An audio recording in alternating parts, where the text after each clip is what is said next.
Laurent Jade a développé ici à Bobo Dioulasso une nouvelle technologie de valorisation des déchets des industries de noix de cajou, adaptée à la valorisation des coques d'anacarde, qui représentent un gros volume de déchets au niveau des industries de noix de cajou.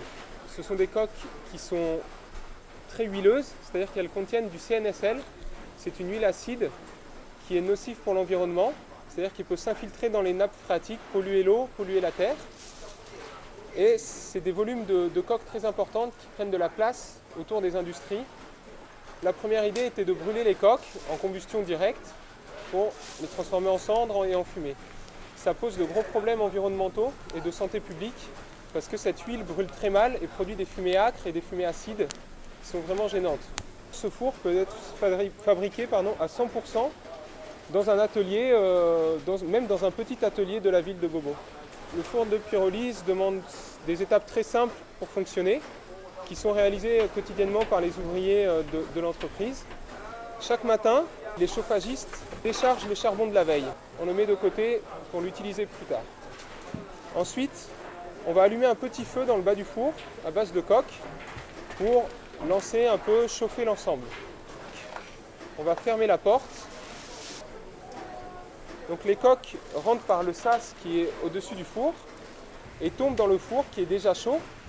En présence de cette température et comme on a un défaut d'oxygène à l'intérieur, les coques vont se décomposer et créer le gaz de pyrolyse qu'on va valoriser pour chauffer la chaudière.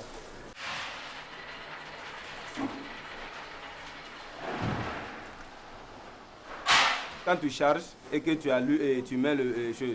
verses les coques dans le gabarit, tu ouvres d'abord un bouchon pour que l'air rentre, pour pouvoir amener la fumée à la sortie de l'allumage. Donc après 5 à 10 minutes, tu peux allumer maintenant. Au fur et à mesure, à chaque chargement, tu ouvres un bouchon. On fait maintenance de la machine à chaque 2 semaines. On nettoie tout dedans. En chargeant 360 kg de coques par jour dans le four, on peut fragiliser 2,4 tonnes de noix d'anacarde pour le process industriel. On estime qu'on doit pouvoir monter à la production de 2,8 tonnes ou à peu près 3 tonnes avec le même matériel. Quand nous sommes arrivés dans cette unité de transformation de la noix de cajou, la chaudière fonctionnait avec un combustible bois.